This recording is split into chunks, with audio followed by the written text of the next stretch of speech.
What's going on, everybody? Welcome to the triumphant return of SCUM. I am, of course, your host, your bastard of ceremonies, the king of sleaze himself, Rexx Ruger. So happy to be back. If you've tuned into the channel over the last year or so, we took a hiatus from SCUM. My son and I were doing a boxing podcast called Off the Couch Boxing, which we loved, and we appreciate the support and love that you showed us. My son has had to step away from that role, so I have returned to do SCUM, my passion, interviewing musicians and people in the arts and entertainment industry, and we may still sprinkle some boxers in there. As you see, the boxing backdrop is still here.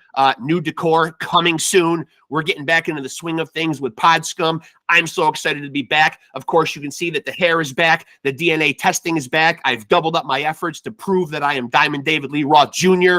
I'm now working with new attorneys.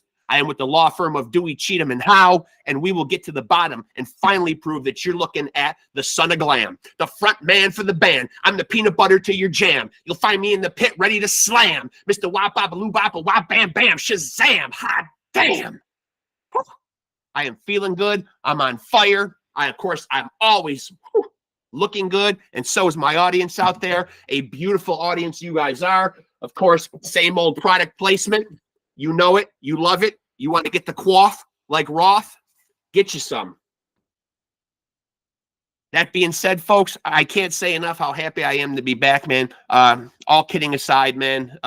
Happy to be back. Happy to be back hosting musicians, doing what I love to do. I'm excited. Going to have great interviews on here, man, as you expected and as you came to expect with SCUM.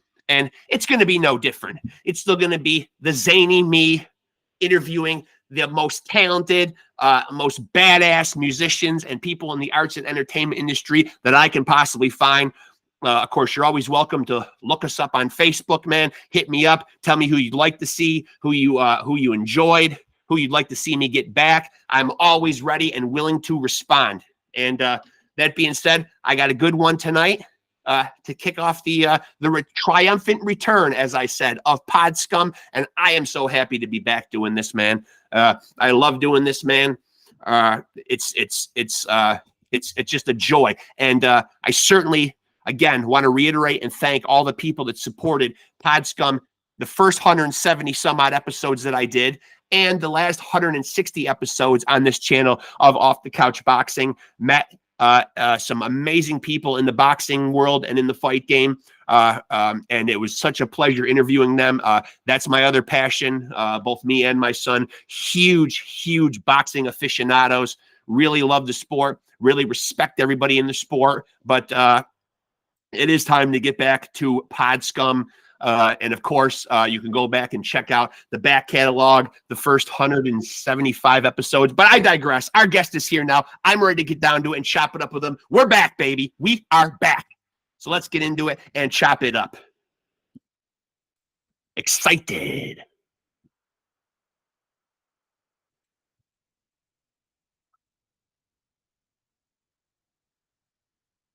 And we will get him in here. We will get him in here. Do we got you? There he is. Demiser, the Demiser of Demiser. That's a lot of demising. I know, it is. That is a hell of a lot of demising. But you know what? You know what? I don't think there's ever too much demising that you can do. I agree fully, 100%. I figured you probably would. You look like the type, and obviously the music speaks volumes as to the type of demising that you probably like to do. And as you can tell, obviously, I must explain the decor. I did this podcast before, SCUM, which is the one that you're on right now. A lot of musicians, a lot of, hard rock and heavy metal on there. Then I stepped away for a little while and did 160 episodes of a boxing podcast with my son. We're big boxing fans. So I needed a new backdrop is on the way, new decor, but you are the first guest back with SCUM. So I'm happy to have you, man. Cool, man. Well, thanks for having me. I'm glad you asked me to do it. Yeah, I do have a and by the way, just to mention, I do have a badass backdrop coming that will be befitting of a SCUM and a Demiser episode. I wish it would have been here, man, because it would have been so fitting for us, man. But we'll get together and do it again, though. All right. Yeah, anytime. Absolutely, man. But first of all, I got to say, Slave to the Scythe, man, is one fucking ripper of an album, man. I appreciate that, man. Thank you. Yeah. Yeah, and as you can see, man, by this quaff right here, man, and the DNA testing is still in the works, man. But I myself am on a campaign to prove that I am the son of Diamond David Lee Roth. Oh, all right. Yeah. It's not going as well as I'd like to, man. I got to double up the efforts, man, and get my lawyers on the stick a little bit, man. But well, I hope that works out for you. I mean, yeah, I just want a little bit of that Panama money. I'm not asking for a lot. That's still a good chunk of change, I'm sure. A good chunk of change. Yeah. So I got to ask, first and foremost, man, interesting way to open up an album, though, man. I liked it. It almost felt like you guys were like, here comes Demiser marching in, man. Little drums. Yeah. We were trying to do like, I think the thought process behind that was like a Painkiller type thing. Yeah. Obviously not to that level or anything, but that's what we were kind of nodding to that. I think you can hear the influence in there, man. But but for people that are new to you guys, man, who are your musical influences? And like, even when you're growing up, man, like, what was that first album or song or artist that kind of jump started all this for you? Man, getting into extreme metal, it was Merciful Fate and Entombed for me. Those were the two that I kind of happened to stumble upon. It was first it was Merciful Fate, and then I saw the Clandestine album cover at a local store and listened to that and was just fucking hooked from there. As far as what Demiser does and kind of where we take and pull a lot of influence from, it is that a lot of it's like that first wave of black metal, like Venom, and then traditional heavy metal. We take a lot of influence from Motorhead, Judas Priest, and just a lot of more traditional heavy metal bands. Niflheim is a big influence of ours. Some Destroyer 666, just stuff like that. Kind of that. That first wave of black metal, that first wave of black thrash, like the R Noir and stuff like that. Like that's where we got the kind of like the idea, like, yo, this is what we want to do. We want to meld these things.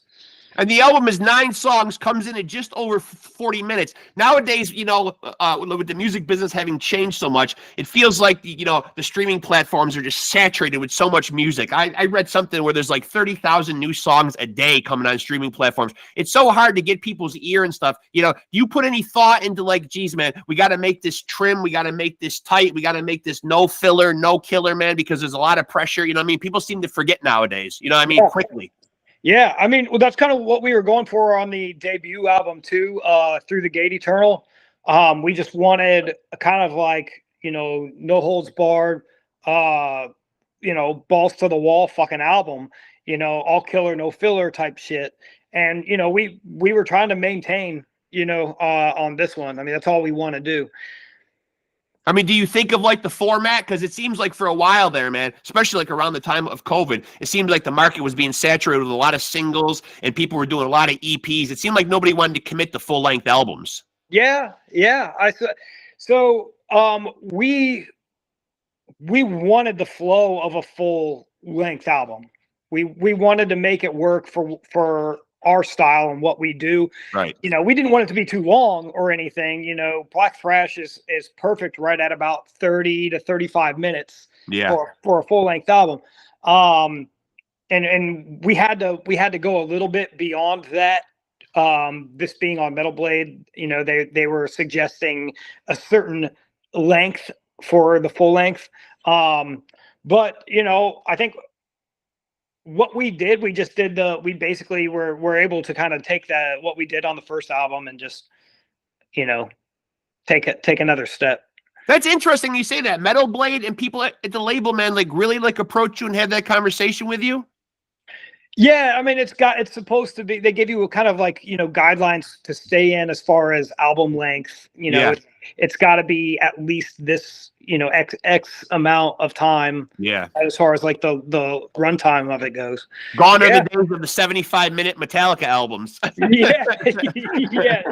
Can't do that anymore. No one's paying attention. No, thank you to anybody. Those were the good old days, though. Yeah. Yep. And so when you sit down to write, are you the primary songwriter, or is it very democratic? Is it a collaborative effort with all the guys? It's pretty democratic. It is pretty democratic. I would say that the primary writers. I mean, we all bring stuff to the table. Sometimes I'll call Grave Pisser up and I'll be like, hey man, like I've got this riff idea. I'm gonna mouth it to you. Can you play it? And then we'll kind of, you know, ballpark. And you know, he brings a lot of riffs. You know, we practice with Falamancer like, you know, once every couple months. So when he comes down, he usually brings like 5 riffs to the table, and we'll just, you know, toss ideas back and forth and around quite a bit.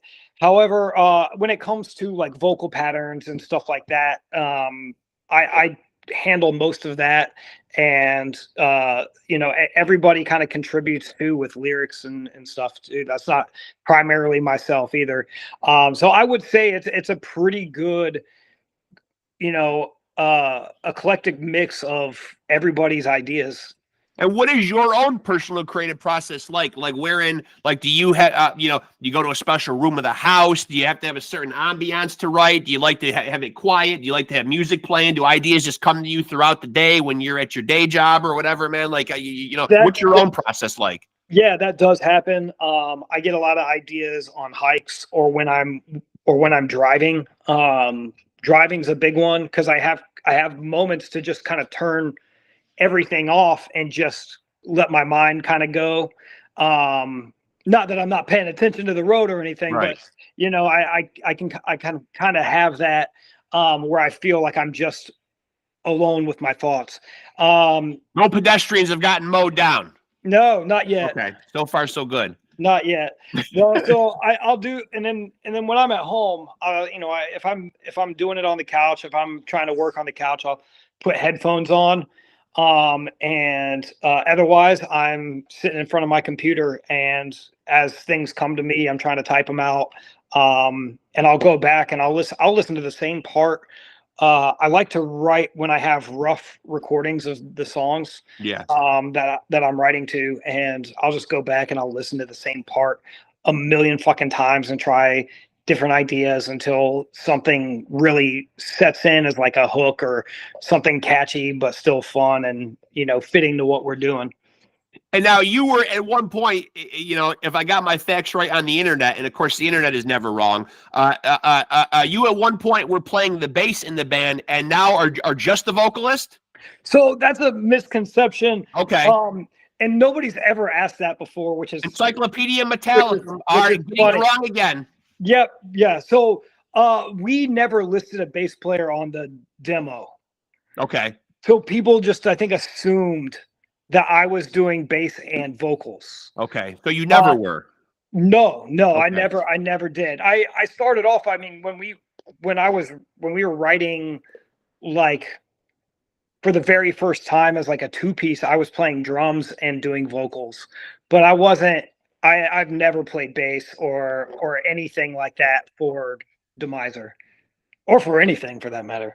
And so your voice, obviously, to do this style of music, it obviously has a graveliness, a gruffness to it. Are you one of these people that ascribes to like some type of a voice conditioning routine, or are you just able to just kind of roll that shit out like pretty effortlessly? Like, are you one of these guys that, you know, really puts a lot into, like, you know, throat care, voice care, this kind of thing?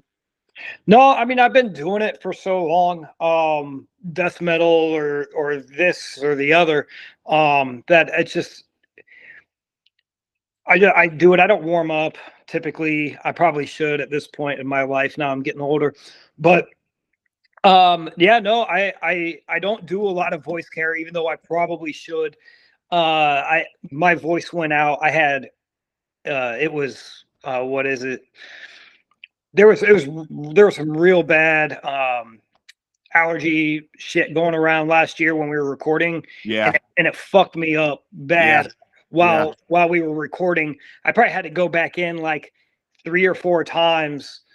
And because by the end of like doing like, you know, I do like 2 to 3 songs, and, you know, you're doing 2 to 3 songs several times over and over and over again. Right. And then, you know, my voice was just shot for like a week, and then I'd have to come back in and do it again. Yeah. So, And so, obviously you just put this album out here in 2024, as I said earlier, the music business being so fickle now, what I mean? It seems like you're here one day, you're gone the next, you're trying to get people's ear and get their attention while they're listening. Do you automatically think about like, hey, the clock is ticking. How fast do we file this up? Do you guys work on like a timeline like that where you say, geez, we want to get new material out and we don't want to be dragging our feet? Like, when are we on to the next project? Yeah. I mean, we do. The one thing, I mean, we'll be really productive and we'll move on to something fairly quickly, but then it always seems to happen that then as soon as we start to move on something, we will have a bunch of other shit come up. Yeah, so, always how it is. Yeah, and then all of a sudden, like, maybe we will have like a bunch of momentum on whatever we're working on, and then we have to put it on pause for like 2 fucking months. Yeah. And then get back to it. So I mean, it's probably been like about a month or so. We haven't practiced, I think, since our last show. I think we're going back maybe, I think it's next weekend. Not this coming one, but the one after. Will be our first practice in almost fucking 2 months at that point. So what's the position like as far as like all of you guys, I'm assuming obviously because extreme metal, unless you're at the very tippy top echelon of it, is not the most lucrative. So I'm sure all of you guys have day jobs, what I mean? What's the availability, to roll this thing out and go on tour? You know what I mean? Like, are you guys able to get away to go on a tour? Are you guys in a financial position, or your jobs, give you enough leeway to do that kind of thing? Yeah, we try to do, roughly like 4 weeks or so a year on the road, and we can manage that, for sure. And then if there's an opportunity that's too good to pass up, even if one or two of us can't do it, like we've talked about it, and we'll find fill-ins for certain dates and stuff like that if we need to. But that's not ideal. That's not something that we typically want to do, but right. Bands do it all the fucking time, Oh yeah. Unfortunately, life happens, and if you can't make it happen, you got to find somebody that can for that time, at least to step in for a little bit. I mean, we have 2 tours right now that are potentially in the works at the moment. Yeah. Nothing that I can mention or talk about quite yet. But I mean, we've got a couple things coming out that totals maybe just over a month. Towards the first quarter of the year of 2025. Now, obviously, again, getting back to how much the music business has changed, very difficult, it seems like, to get on a label at times and get that label support. How do you guys, make that connection with Metal Blade and get noticed by them? Because that's kind of a big deal. Man, I don't know how that happened. We have like a group thread, like a text thread or whatever, just, me and the rest of the boys. And somebody was like, hey, Metal Blade just started following us. And maybe 5 days later, we got an email from them. Wow. And I mean, that's just kind of how that ended up playing out. I mean, we did not pursue them or anything like that. They just kind of reached out and worked out that way. That's really nice. Yeah. We weren't expecting that by any means. We kind of had our eyes set on some other labels, maybe not to that level, but like, we had our eyes set on some places we thought we would fit well. And then that happened, and we were like, oh, okay, well, let's look at this. And so here we are. Now, I've interviewed, going back to when I did this podcast before, a lot of guys in the extreme metal world, and surprisingly, or maybe not so surprisingly, a lot of them play this type of music, but they don't necessarily off stage or away from the studio listen to it all the time. What are your own musical tastes like? Like, are you a guy that always has to have your music heavy, or is your taste a little more eclectic as far as like from a fan standpoint when you have downtime to listen to music? Man, when I'm listening to music, a lot of the times, honestly, I listen to a lot of country. Yeah. Like old country. And I listen to a lot of Motown. That's if I'm in my house, just like, jamming or cleaning or whatever, just taking time for me. That's primarily what I listen to. And then I'll be like, all right, my taste during the day progressively gets heavier and heavier and heavier. Yeah. So I'll start off. Yeah, I'll start off with some like old country or some like even some Sturgill or something like that, in the morning. And I'll like slowly start working my way heavier and heavier and heavier and heavier. And then, by the end of the day, I'm listening to, like today I ended on that new Concrete Winds album. Careful, you don't want to confess too much, man. You don't want to get your metal card pulled. Don't divulge too much. No, man, no. I mean, you gotta live up to the Demiser moniker here. I still do. If they've ever met me, they know. But no, I think that, like, when I wake up in the morning, man, I'm not trying to fucking go balls to the wall heavy. Right. Metal, I get it. Yeah, I get it. And honestly, like, I hear it all the fucking time. And then when you're on tour, you hear it every single fucking night. Oh, and yeah. Sometimes you just get in the van and you just want to listen to some fucking classic rock or something, I mean, I'm old enough to remember being 51 years old myself. I'm old enough to remember, man, that like, back when I was in high school, man, you could wear the metal shirts, you could have the back patch on your jacket, man, but you had to fly that flag all the time or you would be ostracized from the metal community. You would become labeled the dreaded poser, man, if you got caught behind closed doors listening to anything else.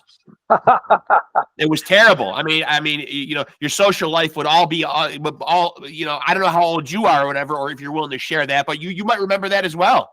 Yeah, no, I mean, I'm 40. And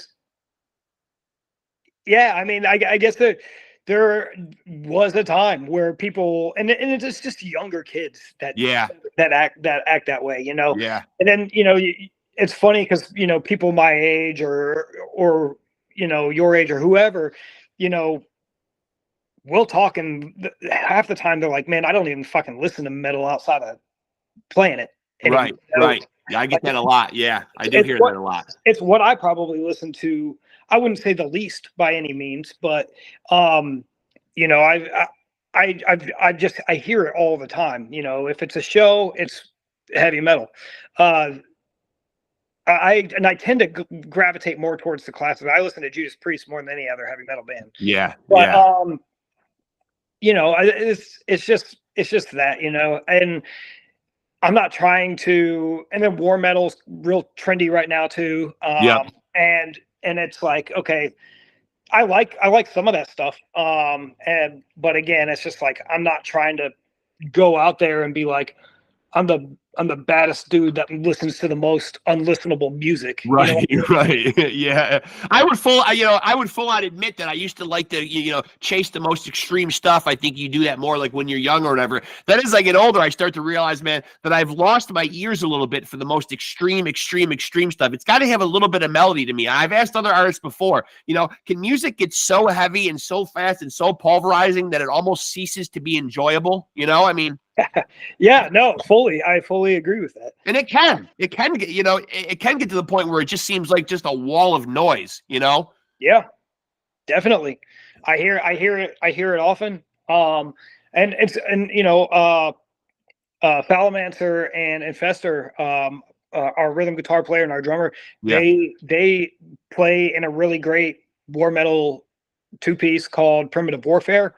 And it's incredibly heavy, very pulverizing, very unrelenting. It is very brutal music, and I tell them all the time though, I can only I like it, but I'm like, man, I'm like 5-6 songs in, I'm like, all right, I need. They look out, yeah, like they look up from the stage and you've ducked out. yeah, I need a break for a second. You know, and that's kind of like another reason, like, you know, with the first album and then with this one, we kind of throw in these acoustic interludes. Yeah. And just to kind of, you know, we're catchy enough already, I feel like, you know, with our heavy songs, but, you know, we still want to give you that little bit of a break to kind of give your ears a rest before we, you know, pick it back up. And that's a good strategy, I think. That works. That works. Yeah. Now, obviously, you mentioned some of the influences, but I picked up on something interesting. You said how Judas Priest is one of the bands that you listen to the most. Now, because of the grit and the gravel in your voice, it might not necessarily be the most obvious of influences, man. But you know, who are some of the frontmen or vocalists or whatever? You being a frontman, you know, you yourself, you know, that you admire and look up to the most. First of all, Rob Halford is absolutely amazing. Fucking 50 years in, and he's probably singing better than he ever has. He's incredible. Yeah, no, I agree. And honestly, my favorite heavy metal vocalist of all time is Ronnie James Dio. You know, he's number one. Halford's a close second. And by the way, I am in upstate New York. Ronnie James Dio originally from upstate New York. That's right. We're claiming him. Yeah, I would too. Yeah. But yeah, no, I mean, that's my favorite heavy metal vocalist of all time. Yeah. As far as bands that have like a style of vocal that I wouldn't say emulating, but like that I was taking enough influence from. I've always liked bands that have a lot of grit and grime to their vocals, but they're still legible. And you can still make out the words and stuff like that. R Noir, you know, Venom, Hellhammer. I mean, it's stuff like that I typically, when it comes to more, I guess the more extreme side, or like, you know, when it comes to like black metal or anything along those lines, that's the shit that I really like in my vocals. Yeah. So that's where I'm trying to take that influence from, like still be legible, have that grit and grime and just that evil rasp, you know, but still, you know, I want people to be able to understand what I'm saying, because ultimately, you know, we want these songs, like we're putting a lot of effort into writing these songs how we do, and I mean, they're catchy and everything, and I want people to be able to fucking do some call and returns with me, man. I want to see people fucking singing them, and they're not going to be fucking doing that if they can't fucking understand what's going on. Yeah, there's not a lot of group sing-alongs at like a Cannibal Corpse concert, you know. Yeah, I mean, not a ton of it. No disrespect to Cannibal Corpse by any means, but I mean, you know, and the amazing thing about Ronnie James Dio too, huge voice coming out of a very diminutive guy too, not a big guy, but a huge voice. Yeah, well, he really knew how to ground himself. I mean, he pulled his voice from the earth. Yeah, you know, through his feet and through. I mean, he just knew how to fucking do it. Yeah. Yeah. So, so one of the harder questions, which is why, like, I save it for the end, and it doesn't just got to be heavy metal artist or whatever, man, but you're just Mount Rushmore of artists.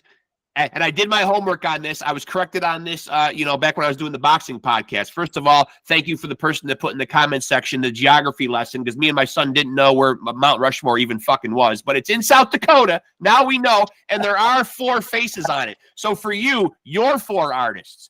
And they don't even got to be metal artists necessarily. You know, just those 4 that you put up on the biggest of pedestals. Yeah. Okay. Well, shit. This is gonna. I mean, that's hard. Thin Lizzy. Oh, I like that pick. I love that pick. All hail the Irish. Yeah. Thin Lizzy, Waylon Jennings, Judas Priest, Merciful Fate. That's got to be it.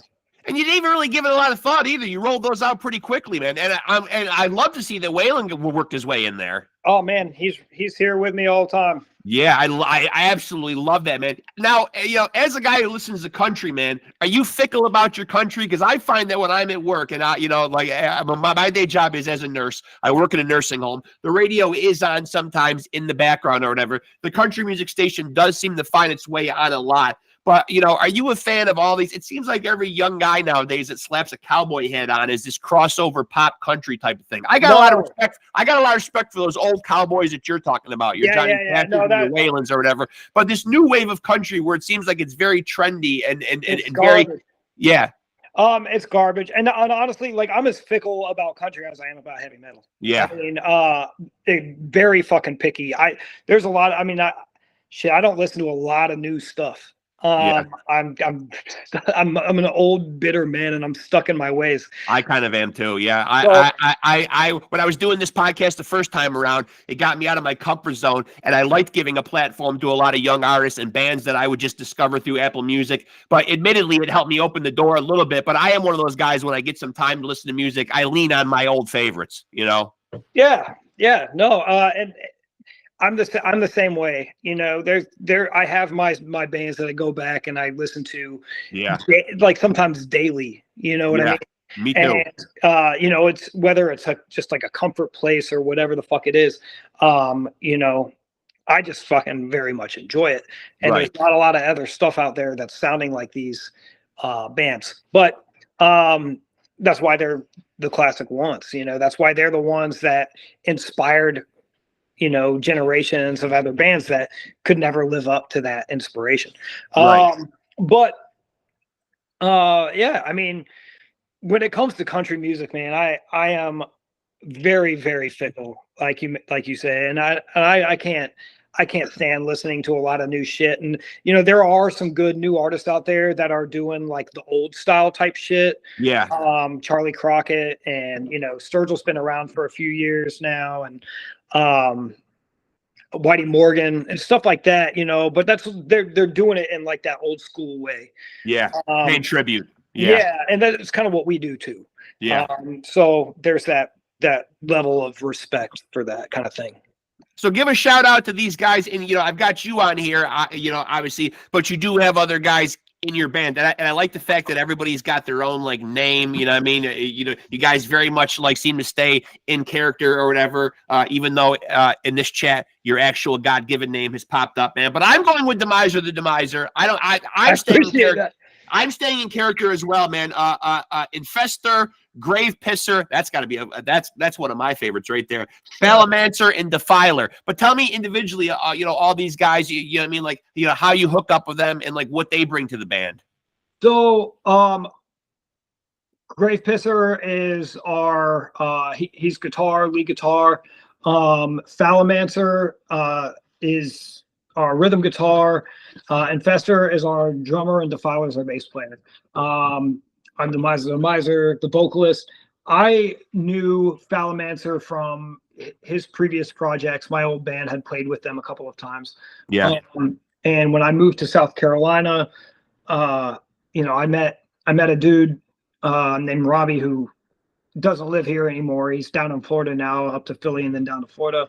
Him and I kind of started the project, or the idea for the project, and then got or Grave Pisser involved, and we kind of just went from there, writing songs that were too good for me to keep playing on drums. And I ended up meeting Infester at a after party. I had booked a show for ASM up in Greenville, and he ended up coming to the after party, and he was like, "Oh yeah, I play drums." And then when the time came, I was like, okay, it's time to hit this guy up and see if this is something maybe he'd be interested in, or if he can. Yeah. And after one practice with him, we were like, okay, yeah, this is going to fucking work. And Grave Pisser knew Defiler from old bands that they had been in together. So he brought him on board. And then all of us knew Phalamancer from living in, you know, the Charleston area and stuff like that. He was coming up to work on the Primitive Warfare stuff, and we kind of just hijacked him. And then that's kind of how the whole thing fucking formed that way. So this feels like a pretty solid lineup, because you do tend to see in hardcore / extreme metal, you do tend to see a lot of lineup changes. So this core lineup feels like it's pretty solid. Yeah, I mean, it's been like this since we've done the demo. And the demo was only done as kind of a 3-piece. We were still getting everybody else lined up. But as soon as we fully formed our lineup, I mean, it hasn't changed since then. and I don't foresee that happening. And what would be the pitch if people hadn't seen you live and they see that you're coming to a town or a club or to their area, man? You know what I mean? Like, what does Demiser bring live? Well, a lot. We bring high energy, just maniacism, and I don't even know if that's a word, but it fucking should be, man. Maniacism. I'm going to start using that. That's going into my vernacular today. Ultimate Warrior used it all the time, so it probably isn't. But he said it, so I'm going to fucking use it. I'm wearing the hat. Yep. Ultimate Warrior. Yeah, love him. He said it. He said it fairly often, so I'm going to fucking say it. But yeah, so I mean, that's what we want to bring. We want to bring high energy, just lunatic fucking hours to your fucking town. So if you do see that we're coming through, chances are it's going to be a fucking sick tour, because we're not going to accept something that we wouldn't really want to do. We're not going to accept a tour with bands that we don't want to play with. So, you know, if you like what we do, then, you know, you're going to like whatever the hell that is going on there. Just, come out and you will not be fucking disappointed. You know, we will fucking rip through 9 songs in like 30 minutes. We play a lot faster live. Yeah. Typically, I think a lot of bands do. But yeah, I mean, that's what we fucking want. We want people to leave like, holy fucking shit, what the fuck? What did I just see? Well, I appreciate that high energy attitude, man. You brought it in this interview too, man. So I really appreciate it, man. This was a great way for me to dive back in, you know, to my SCUM podcast, man. I'm glad we got a chance to do this. I'm glad you made the time. Like I said, please stay in touch, man. You're a great guy. I'd love to have you back on, man, for sure. And as soon as anything is popping off, a tour, you get some news or whatever, man, you want to come on and promote it, man, I'd love to have you back anytime, man. Yeah, for sure, man. Thank you. Well, you set off the energy already as soon as I answered. No, I know. I try to. That's kind of what I try to do, man. And you know, because nowadays, man, you know, everybody that's got a webcam and a computer nowadays is a podcaster. You know what I mean? So it's very feast or famine out there. You know what I mean? So it's very tough. I did the music one for 175 episodes, and I have a playlist of that. Then I just did 160 episodes of the boxing one or whatever. But you know, I did that one with my son. He's got 4 kids, so you know, family duty calls. He can't get onto a lot of the episodes anymore as much as he used to, with his kids getting older and them having extracurricular stuff. So I'm back to doing this, and I actually really love doing this. So hell yeah. Well, no, I appreciated the energy and all that, man. I feed off that shit. So yeah. No, thanks for setting that up, and you know, let's do it again for sure. Yeah, absolutely. Appreciate it, man. Thank you so much, man. Appreciate you making the time, man. It was great talking to you, man. Likewise. Cheers. Yeah, thank you, brother. Appreciate you. There he goes, folks. Demiser the Demiser of the band Demiser. Let me first tell you that you need to go out and listen to their newest release, 2024's Slave to the Scythe. 9 songs, as I said, coming in at a little over 40 minutes, man, of fucking, like I said, all killer, no filler, ripping through from start to finish. You will hear shades of Venom and Motorhead, as he said, you know, discernible lyrics, man, but gruff, gravelly, fucking just full of fucking energy, man. I can't talk this album up enough. And you guys know from me doing SCUM the first time around, I am very set in my ways and do not venture out and, well, the podcast has made me better at that, but venture out and explore new music, man. But this is a band worth fucking checking out, man. And I love when I stumble across these bands, man. Go check out South Carolina's Demiser, Demiser. You will thank me. That was a pleasure, man. Glad that we got a chance to do this. And what a great way to kick off the return of SCUM, man. Demiser the Demiser of the band Demiser. And that's a lot of demising. And I'm always for demising. And also love that he dropped maniacism in there, man. And as I said, that's going into my vocab ASAP. So really appreciate Demiser the Demiser for coming on here, man. Really enjoyed that chat with him, man. As I said, go check out Slave to the Scythe on streaming platforms and wherever the fuck you listen to music nowadays, man. I don't know if you go out and buy a physical CD. They are on Metal Blade Records, so I'm sure you can go to their site if you want the physical product, or go to Spotify or Apple Music or whatever the fuck you go to nowadays. But really appreciate that talk with him, man. Thanks again, man. Demiser the Demiser, man. And so glad to be back doing Pod Scum, folks. And you know the slogan, folks. You should know it by now. If you were tapped into Pod Scum before, man, you know that I end every Pod Scum episode by telling you, remember, folks, take it easy and keep it sleazy.